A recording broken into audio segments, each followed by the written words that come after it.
Welcome to Roleplaying History, the podcast where we explore the history of role-playing games. I'm Wayne Davis, and I'll be your guide for today's tour. Episode 107, Battlelords of the 23rd Century. Okay, so I know I've promoted the hell out of this for the past several episodes, but I just want to make sure you get the chance to get your favorite adventures in for next week's show. You've still got time, especially since this looks like another two-part episode. So if you've got a favorite module/adventure, regardless of the game or the system, hit me up by email or on the socials and let me know. Next week will be the first part of the rundown, and we'll wrap it up the week after. In theory. So get them in quick.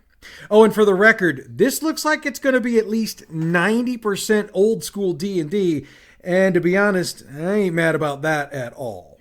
Okay, so with that, let's crank up the tour bus and get into this week's topic. Battlelords of the 23rd Century was designed by Lawrence R. Sims and originally released by Optimus Design Systems in 1990.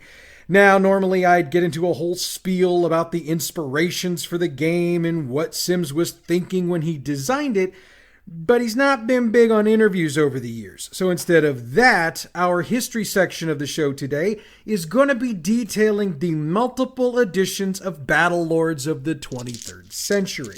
And if it's okay with you, I'm going to shorten that to Battlelords moving forward. I mean, saying the entire title does take up more time, but the more I have to say it, the more chances I have to trip all over my big-ass tongue, and therefore the longer it takes me to edit. Anyway, one notable fact about that original edition of the game is that the first printing had a black and white cover illustration of what's known as a ram python on it. So if you've got that, you've got an original first printing. Overall, the first edition had two printings, and the second is known in the game world as the Arlington edition. I have no idea why it's called that, as my research came up goose eggs, but in the interest of full disclosure, I figured I'd mention it here. Late in 1990, the second edition was released. Optimus Design Systems originally called it a revised first edition, but the revisions were so plentiful that it was later changed to being referred to as the second edition of Battlelords. Oh, and this edition has a black and white scene of a ram python and something known as a Fentari. Again, whenever I know what was on the covers, I'm going to tell you so that you know which edition of the game you have, or let you know what edition of the game you're buying when you do decide to do so. Consider it my gift to you. You're welcome. The third edition of the game originally dropped in 1991, and this first printing is a red cloud background with a Fentari on the cover.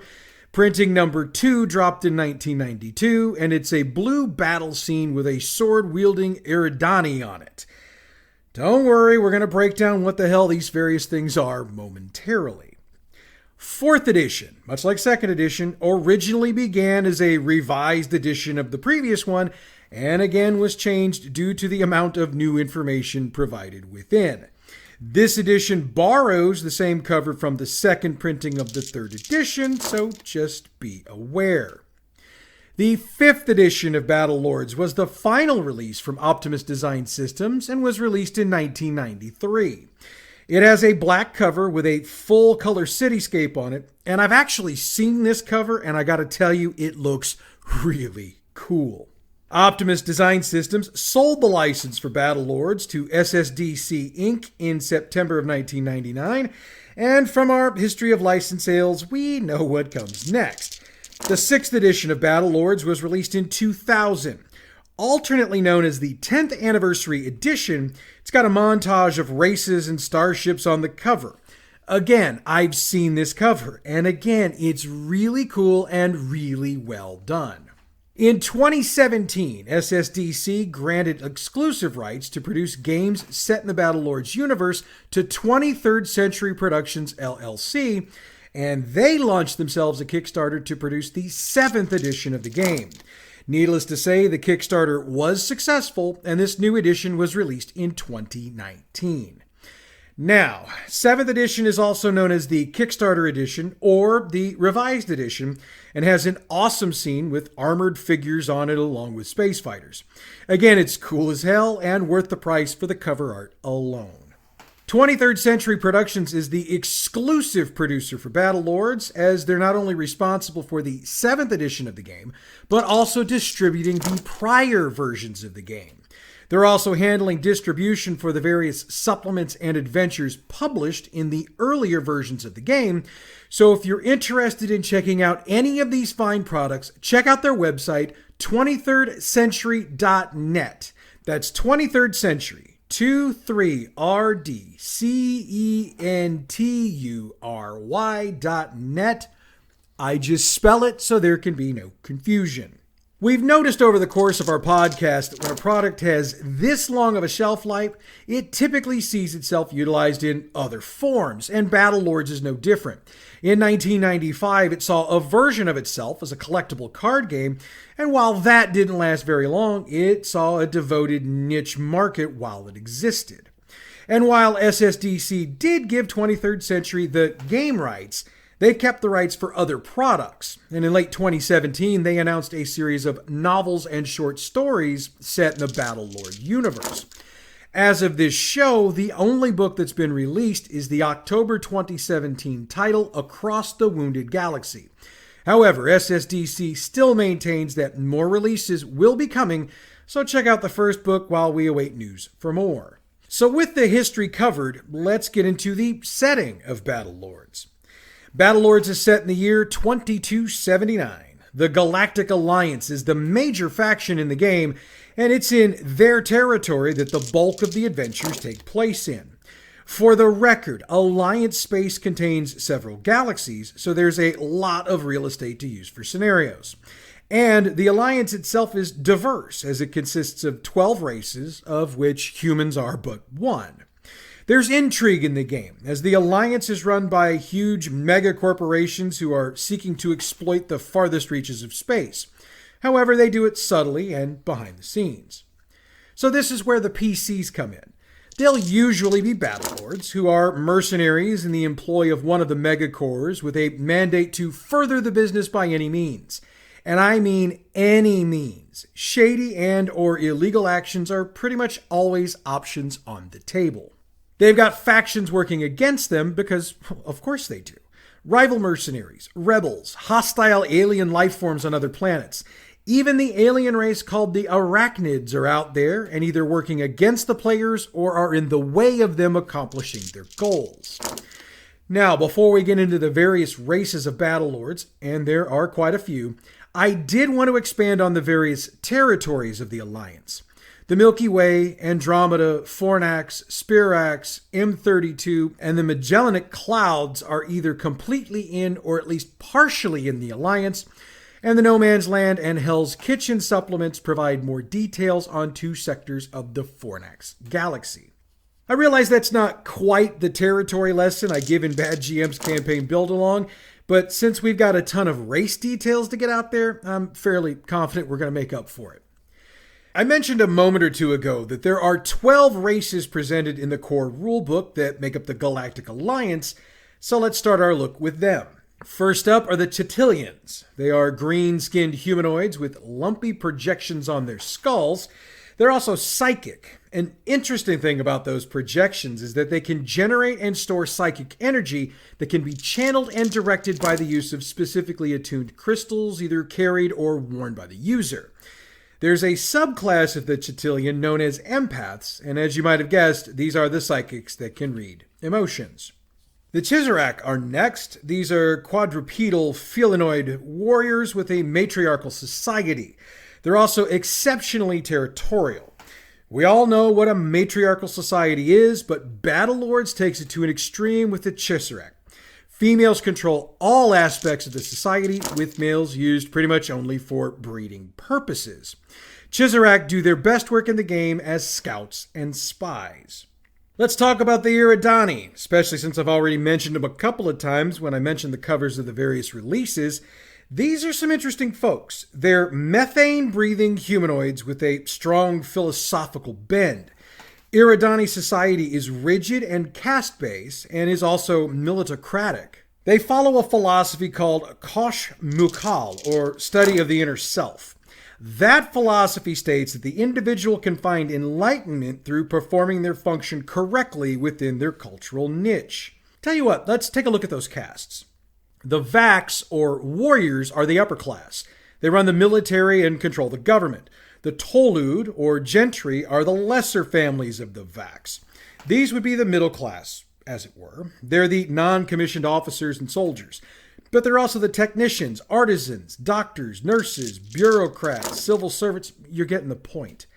The Mudig, or unclean, are considered to be the lower class, and they do all of the work we'd consider to be manual labor. In the game, the Tolud are the Iridani players would most likely meet, since they tend to be those who go off-world the most. Vax might be encountered, but unless there's a war going on, the chances are that any Vax encountered will be mercenaries.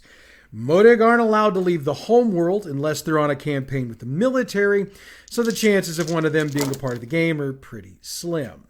And there are a couple of subclasses of Iridani that might interest players.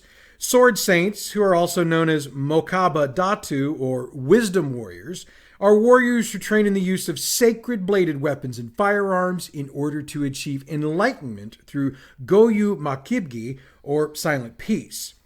There's also the Budan priests, who are retired warriors. They found Rota Mabgiki, or Supreme Peace, and have become teachers and philosophers. If it sounds like Iridani are a popular race in the game, you don't know the half of it. Trust me, I could take an entire month's worth of shows to go over all the stuff I found online about them, but we kind of need to move along. Gen humans are genetically modified, cloned humans. There's a long story about how gen humans came to be. The basics are that after the second Holocaust, the human race had a low birth rate. Therefore, genetic research was conducted to remove non-beneficial traits and introduce beneficial ones. Ultimately, these genetically modified clones were grown in vats. Now, as one might expect, normal humans do not like gen humans, and there's been a war fought over them, as well as laws established concerning them. They face bigotry and restrictions and are treated as second-class citizens. It should also be noted that while they're genetically modified, they're not very genetically diverse, which is a major downside. Obviously, gen humans are based on Earth, but thanks to the various laws of the planet, you can also find them just about anywhere doing just about any kind of job they can find. Well, since we've discussed modified humans, let's take a moment to look at what we'd call baseline humans. There's not a lot of new stuff to cover here, except to note that pacifism tends to be at least partially the norm for most humans, though it's balanced out with a feeling of manifest destiny that states they believe they're destined to control the Alliance as a whole. Needless to say, the rest of the Alliance races think their belief is adorable, so that should tell you a bit about their place in the universe. Next up are the iBots, or intelligent robots. These are your AI androids built to mimic nearly any life form. They're programmed to be loyal to the corporation that owns them and to the Alliance, and it's in that order, which should probably disturb you a little bit more than it does.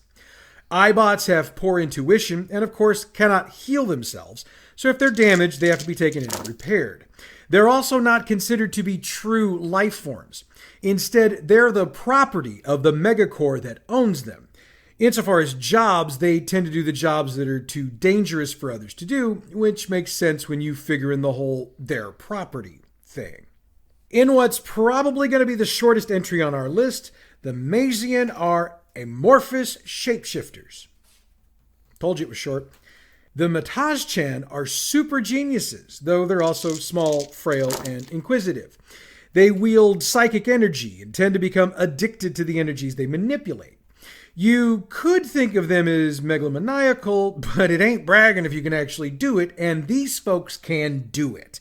They hail from the planet Trishmag of the 61 Cygni A star system, which is located in the Cygnus constellation of the Milky Way galaxy. They've got a subclass known as the Energy Controllers. They have the ability to manipulate energy forms and can use the forms to generate huge amounts of power. They love energy in its raw, uncorrupted form and view the storage of energy as useless. Orion are humanoids with pointed ears and 7 fingers on each hand. They're also hedonists with a thrill-seeking mentality, and they've got some seriously flexible social and moral codes. They tend to be your rogues, and in fact have a subclass called rogue. They're the scheming, cunning tricksters you'd expect and would belong to a nomadic clan. In fact, the majority of Orions seen off-planet will be rogues. I mentioned the Fentari earlier as being on one of the book covers, and they're also methane breathers. They are 4-armed cephalopods. They're treacherous, haughty, and very warrior-like. Fun fact, their brains are controlled by different lobes, each with its own personality, abilities, and interpretation of reality. So that kind of works like this. One main lobe controls the brain for day-to-day activities, while other lobes are devoted to, and will take over for, things like combat, learning, reasoning, problem-solving. You get the point. They are carnivores with a preference for sapient beings and sentient animals. And for those playing human characters, humans are considered a delicacy. Fentari come from the Arctic methane planet Faina in the Tau Ceti star system. Let's talk python lizard. They're large, they're strong, and they're agile. They're rather clueless as well. They're amphibian warriors and are indigenous to the planets Pythos and Asheria of the Floridian star system. And there's probably a joke in there someplace, but I just don't have the time for it. Let's move on. The second shortest entry is going to be the ram pythons. I also name-dropped them when I was detailing the book covers, and they're huge, brutishly strong reptilian shock troopers, and according to my research, dumb as hell.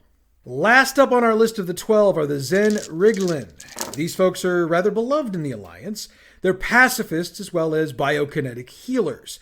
Their society is extremely traditional with a ton of rituals they follow religiously. Now, while the basic idea is for the players to play one of those 12 races, since they'd be acting as Battlelords, the opportunity exists for characters to be rebels or some other sort of character. That allows for a number of other races to be played, and they're divided basically into hostile, neutral, and friendly categories, and those terms apply to the relationship vis-a-vis the Alliance. We'll start with the hostile races, since I listed them first. The Aerodronian are bipedal amphibians. Considered to be very cunning, they prefer damp or humid environments, and if they're stuck in dry environments, their skin becomes flaky and cracked. Wait a minute, that happens to me. Aerodronians also have the ability to regenerate lost digits and limbs. They happen to be fanatical environmentalists, so that means they'll be trading or raiding other planets to get what they need. And this environmental stance is also a bit hypocritical, as while they're all about saving their own environment and bitch at others about destroying their own, they have absolutely zero problems with destroying someone else's environment to get what they need. The home world is a militocracy made up of 26 clans, and each clan is led basically by a warlord. Oh, and the clans are in competition to see who can bring home the most plunder. Our next entry has literally been described as synthetic, xenophobic rednecks. Nice. They're called FOTT, that's F-O-T-T, and they were created by the super terrorist and gazillionaire Uncle Ernie Freiberg. And he basically did it to work his way around Alliance law, since they barely meet the definition of a sapient race. So they can't be wiped out or sterilized, which means they're free to wreak havoc. They are curious, reckless, aggressive, and have a strange sense of entitled superiority over other races. They also reproduce like rabbits, or at least engage in the act of procreation as such. They're omnivores with the basic theory of, if it can be eaten, we'll eat it. Oh, and if it can't be eaten, they'll hunt it for sport. Needless to say, they tend to be mercenaries because it allows them to work out their darker desires legally. Oh, and to top it all off, FOTT are furry. So while there are a number of weapons they will use, they'll do everything in their power to avoid flamethrowers and energy weapons. The Kizanti have what's been described as mesomorphic builds with red eyes with black oval-shaped pupils and no earlobes. They were developed on the planet Pharon, which is in the Cairnes star system in the Fornax galaxy. Kazanti hate Fentari and have gone to war with them before. They also hate the Alliance for siding with the Fentari. Kazanti have a policy of only the strongest survive, and it's their method of ensuring only the true Kazanti can survive to pass along their genes. As you might guess, they tend to act as warriors and assassins, and needless to say, they're not much into downtime and frivolous activities. They prefer aggressive or provocative clothing, since they want to draw attention to themselves. It makes it easier to kill someone, in their opinion. Much like Star Trek's Klingons, they're really into using their ritualistic bladed weapons to kill, especially when they're killing Fentari. By the way, there's an interesting fact about the world of Pharon. It's what's called a shade world, which is a cross-dimensional planet both in and out of phase with our dimension. The Kazanti have learned how to displace themselves dimensionally, which makes them able to become invisible at will. They carry with them a ritual marker they use to center themselves for the return jump. Now, I couldn't find a lot of information on the Zazen Riglin, except to note that they're a cult of rogue, biokinetic sadists who use the good reputation of their culture to lure in their victims and throw suspicion off themselves with authorities. Okay. By the way, I found even less on the Zur. I say it that way because it's ZZWHIRR. Anyway, they're an insectoid race that have allied themselves with the rebellion. All right, with the hostile races out of the way, let's look at the neutral ones. The Andromeni are beings of a dying race, and they're dying off because their homeworld is contaminated by an energy-based plague. Needless to say, they're under quarantine to prevent the spread of said plague. This race might hit a little close to home in 2023, but could still be an interesting one to play. It has a subclass. Hang on, I keep saying the words subclass. I should really just be using the word class, because that's what it is. So let's just roll along with that word. The class for the Andromeni are energy vampires. Basically, some of those who've been infected by the plague have the power to take on an energy form. When they're in the energy form, they can possess the physical body of a material being and feed off of them. If the vampire happens to be benign, they'll use the bodies of the recently dead or those life forms that are mindless. If they happen to be selfish or sadistic, your choice, they'll feed on living, sentient beings. The Freck were introduced as a playtest during the 7th edition workthrough, and there's not a whole lot of information out there about them, so we'll just be mentioning their name. Here's a fun one to say. Gula Gula are hairy, purple-skinned, technophilic dwarves. Play that one over in your head for a minute. I'm gonna wait. They do have the stereotypical personality of being ill-tempered and rude, but they tend to not be when they're analyzing or repairing technology. But in following with the ill-tempered and rude vibe, they're typically rather callous and selfish when it comes to the suffering of others. In other words, they don't give a shit about the suffering of others. From what I noticed in my research, these behaviors come from their survival instincts, which demand they promote their own well-being over anyone else. And their focus on technology also plays into it. Gula Gula are omnivores and scavengers, and they live in an exceptionally hostile environment chock full of predators. They're also xenophobic, so if you encounter one outside of their home planet, it's because they're looking for some high technology to acquire and return to the homeworld. The Jezidai are up next. They're a race of bovinoids who are both scholarly and peaceful. Their claim to fame is their ability to store psychic power in enchanted talisman objects known as biathlon by using attuned ritual wands or staves called atok or life staves. Some of the larger atoks have compartments that can be used to store biathlons, so they can both store and use psychic powers. The classes for Jezidai are the Scholar and the Priest. Jezidai scholars are, as you might expect, researchers, artificers, and scientists, with their focus being on their area of interest. They tend to get excited when they find similarities and differences between the various cultures they encounter. They're also really into discovering new things and rediscovering old things that might have been considered lost or forgotten. All of that being said, you're not going to run into many of these folks off-world because their obsessions tend to keep them on the home world. Jedi priests are missionaries who travel the universe. They use their healing powers to help others. They also want to spread the culture's pacifist, pantheistic religion, so these will be the Jedi encountered most often out in the universe. Last on the list of the neutral races are the Misha. These might sound a little weird, but I find them weirdly cool. They're frail, transparent humanoids with delicate, crystalline bones.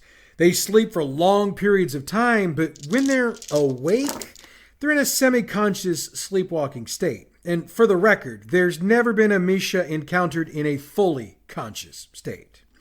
Their class is the Dream Merchant. The Misha enters a psychic dream state, which allows them to perceive potential futures. They can also manipulate a particular future into being. Time now to cover the friendly races. The Ashanti are slender, gray-skinned, four-armed warriors. They're a bit weird-looking, with elongated skulls and flat faces. They show their emotions through pheromones rather than facial expressions, which makes sense when you consider how their heads are shaped. They've also got a sort of sixth sense that allows a group of Ashanti to perceive objects in their environment through their linked perceptions. When you consider that they're warriors, that can be exceptionally helpful, since a squad of Ashanti arranged in a circle basically have a 360-degree view of what's going on. The Furby are furry, absent-minded mammals known for their agility. They began their existence basically as Orion pets. When the Alliance realized they were sapient, they were freed and given race status. They'll typically be found in the technical or skilled manual trades like mechanic or cook. They also tend to have sticky fingers, but they do it more for fun or sport than anything else, and they try to return the item before the mark realizes it's been taken. If they can, they get a point. If not, the mark gets a point. It's a strange game, I'll grant you, but at least they return what they take. Gemini are large, burly, silicone-based, rocky skin humanoids with psychic abilities. They follow a philosophy that reveres life. All life. They're pacifist, the majority of the time. They can get rather pissed off when the acts of others harm the environment or threaten the living things in their ecosystem. Then, well, just listen to that first sentence again and take a guess at what happens. Ikrini are humanoids with psychic powers. Those powers are tied to natural forces. They began on Liara in the Crab Nebula, but became refugees when the home world was damaged by arachnid infestations. Their class is the Geomancer, and those are Ikrini who can tap into the kinetic power of natural forces, such as volcanoes, waterfalls, and storms. The Tann, that's Tann, are tripedal humanoids. Their society is rather complicated, as it's feudalistic, matriarchal, theocratic, and a monarchy. They're led by a queen, at least historically. They consider cybernetics to be holy, and they're granted to a child once they've undergone divination to determine their caste. Tann live underground in huge labyrinth cities. The class I saw listed the most for the Tann are the Tandai, or Teknite. This is the warrior caste of the Tann, and will be the one encountered the most off-world. They're programmed to be fiercely loyal to the Tann race and the queen. Also, they're sorted into color-coded military corps, and while they can't attack or kill members of their own corps, the members of other corps are fair game, but only in combat during wartime. Tandai are typically either loaned out as mercenaries or loaned out to serve in other races' armies, so that's how they'll typically be encountered. So I've named a ton of races the players could potentially choose for a game of Battlelords, but there are 4 more races I feel obligated to mention, if for no other reasons that they will only be NPCs. I mentioned the arachnids a few minutes ago, and they're a race of spider-like aliens. They have 4 walking limbs, 2 manipulator limbs located near their mouths, and 2 spinning limbs that shoot strands of spider silk. They're exceptionally hostile and have been known to use captive life forms for food or as incubators for their eggs. Krakids are large anthropods. When they were first encountered, they were mistaken for arachnids. However, they're in a tentative truce with the Alliance at the present. This was another race used during playtesting, so I wasn't able to dig up a whole hell of a lot else out there about them. If you want to know more about them, pick up a copy of the 7th edition. Psi-men, that's S-Y-E men, were described to me as cryptic humanoids with powerful healing powers. In fact, they can even bring back the dead, but only if they decide it's worthwhile or important. They're rather mummy-like, as their bodies are rotting, which is a rather nasty sight, and they're bound in wrappings and covered in a long hooded robe known as a nuile, so they can hide their appearance from other races. They also tend to be rather shifty about their origin, so we're not going to get into all that here. They tend to be at odds with the Zenriglin because the Zenriglin resent them and call them a mockery of everything they stand for. The Psi-men, for their part, don't respond. Last up are the Zaurians. They've been described as looking like bumpy, slimy end tables. They're hexapedal, flat-bodied amphibians with bumpy, moist skin. They can also use their first two pair of legs as a sort of hand-like manipulator. Oh, and all 6 legs are fully rotational. Look, there's a lot more to the description, but I think I'll leave it for you to pick up the book and check out because I know I've done one hell of an info dump here. Besides, I'm 12 pages and 4,900 words of script into this show, and I still haven't done the system. So, let's do the system. Over its lifetime, Battlelords has been run under 2 different systems. From 1st through 6th editions, the game utilized the D100 system we're all accustomed to on this show by now. I tend to call it the percentile die system from time to time, so if you don't know it one way, the other should make sense. 7th edition busted out a new system called the X150. Now, the only way I've found thus far to get information on that system is to buy a copy of the 7th edition of the rules, so I'll need to get back to you about how the system runs, but that's info for another show. Characters in Battlelords have 8 scores called Vital Statistics, and they are Strength, Manual Dexterity, Intelligence Quotient, Agility, Constitution, Aggression, Intuition, and Charisma. When you've got those, they're used to figure out the 4 secondary statistics, which are Knowledge, Military Leadership, Persuasion, and Bargaining. Needless to say, these scores are influenced heavily by the character's race.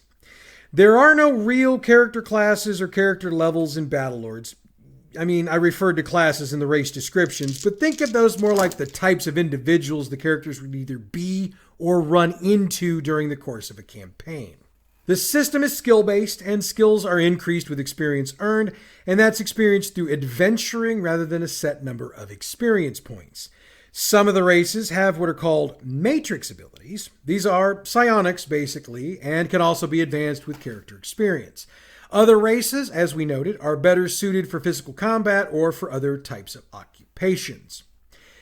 Now, Battlelords uses a rather detailed process to generate characters. Called I Was Just Growing Up, it allows for determining events from the character's past. Obviously, these can be good, bad, or both, and an example I noted was that a positive would be getting several thousand credits worth of gear, while a negative would be getting horribly crippled or maimed. There are several tables used during this process, including a race-specific and a job-specific table. Both are chosen by the player. In all editions before 7th, combat is resolved by rolling percentile dice and using hit location tables. There's also futuristic armor systems and massive critical hits to take into account, so it might take a minute or two to resolve issues. Actions in the game are resolved in half actions, which are 1 second each, and full actions, which are 3 seconds each. During a given round, a character can perform 2 half actions or 1 full action. I didn't get a good breakdown of what would be considered a half action and what would be a full action, but it's for certain that attacking would be a full action. One other note before we wrap. As of this writing, there's not anything in the rules about space combat, though there have been vehicle rules built into the game over the years. The publishers keep promising rules for space combat, but nobody I read online knew anything about them. So we're just going to have to keep our eyes open for them, and if I see some, I will let you know. Normally, this would be the spot where I'd drop in a review or two, but since I've droned on all this time, I think we'll skip the reviews and instead come to the end of today's tour. Next week, we run the first of our 2 episodes detailing your choices for the best role-playing modules and adventures of all time. Before I get into the usual closing stuff, I wanted to remind everyone that the crew of Bad GM Productions will be at Archon 46 in Collinsville, Illinois, September 29th through October 1st. As of this recording, this is the only convention we're going to be at this year. And this year we're going to be set up in the game room, and we'll be broadcasting live on our various social media channels during the event. That being said, there's still plenty of time to get your passes if you're interested. So if you are interested, check out their website, archonstl.org. That's ARCHONSTL.org, and get all the information. Trust me, you are gonna want to come check this out. In the meanwhile, check out our other fine podcast, Bad GM's Campaign Build Along. This week we continue our group's search for the individual responsible for the theft of Victor's stuff and the hit on him in the group. Bad GM's Campaign Build Along is available wherever you get your podcasts or on our website, badgmproductions.net. The music we use for this show comes from Pixabay.com. Check them out for all your royalty-free, license-free music needs. Role-Playing History is a production of Bad GM Productions. Check us out on Facebook at facebook.com/gaming/BadGMProd, on Twitter at BadGMP, YouTube and Tumblr, Bad GM Productions. You can email us, badgmproductions@gmail.com, and online the website is badgmproductions.net. Next week, we begin our look at the modules you picked as the best of all time. And I cannot begin to tell you how excited I am for this. But that's next week. Until then, I'm Wayne Davis, and your Role-Playing History.